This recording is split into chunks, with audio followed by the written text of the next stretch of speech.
What's up, guys? Fun with Knives here with you again today, taking a look at the CRKT Squid. This is my second review of the day, and I thought we should look at something that I picked up recently, and I actually like it a lot.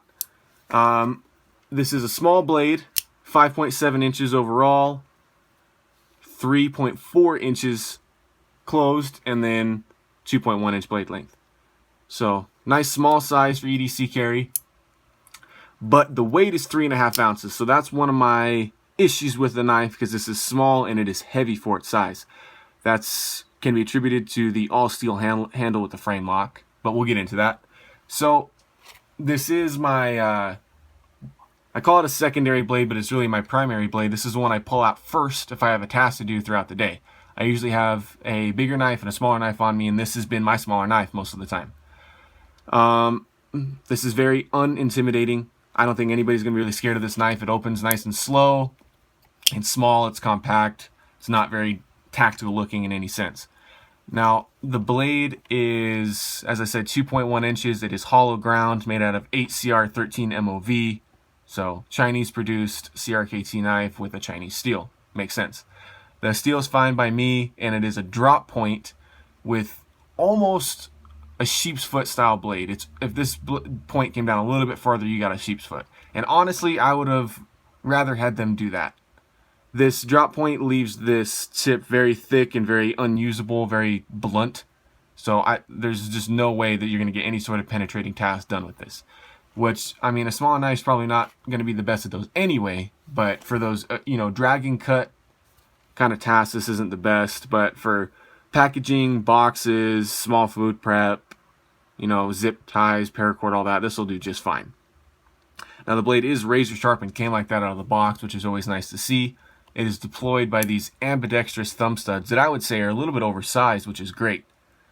Because of the lack of grip on the knife, it is nice to have these stepped thumb studs that you can access pretty easily to get the blade deployed.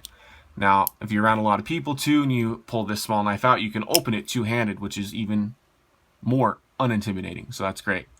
A winning feature of this knife for me is the stonewash finish all over that. That is just an awesome finish to have on the clip. The handle, the blade, it just looks really classy. I like it a lot. Now if we move to the handle, it is 2CR13, just a stainless steel, and that's what adds all the weight here. It is definitely tough. I wouldn't be worried about a thing if I dropped it, on concrete or anything like that. And you got a solid frame lock with no blade play in any direction.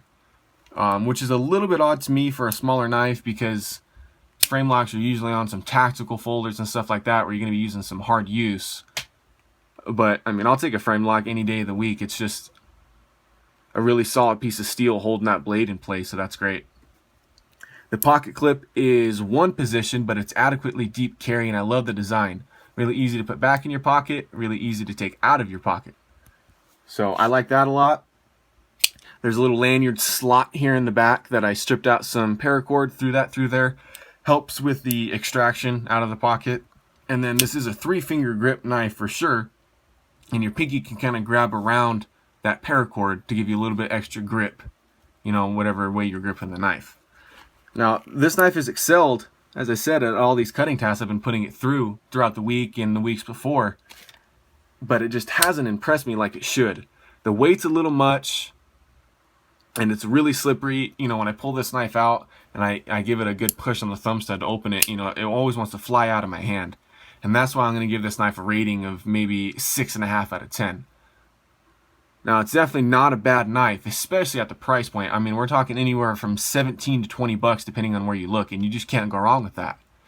8CR13 MOV, CRKT's quality, and then a Burnley design. The knife's going to function just fine. But I would rather choose, so if you guys agree, a Kershaw Shuffle.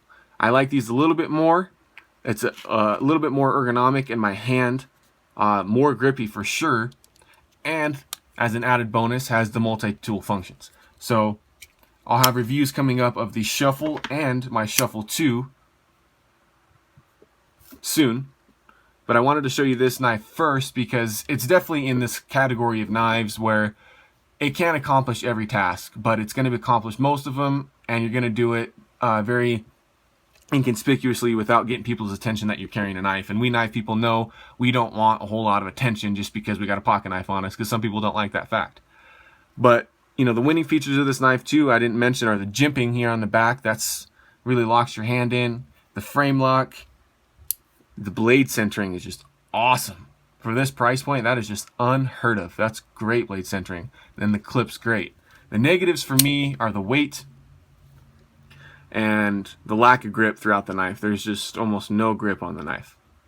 I would still recommend this knife. It's a great, that backup blade, that primary blade, whatever you want to do with it, it can accomplish it. It's definitely not a bad design at all. And I suggest you guys get one. It'll be a great addition to your knife EDC rotation, or maybe just your office carry. That's what I use mine for a lot. I work in an office, and these knives are ones I'm not scared to carry every day. So thanks for tuning in, guys. This was Fun with Knives, and make sure to like and subscribe, and stay tuned for more knife videos. I got a lot of knives and a lot of time on my hands, so thanks.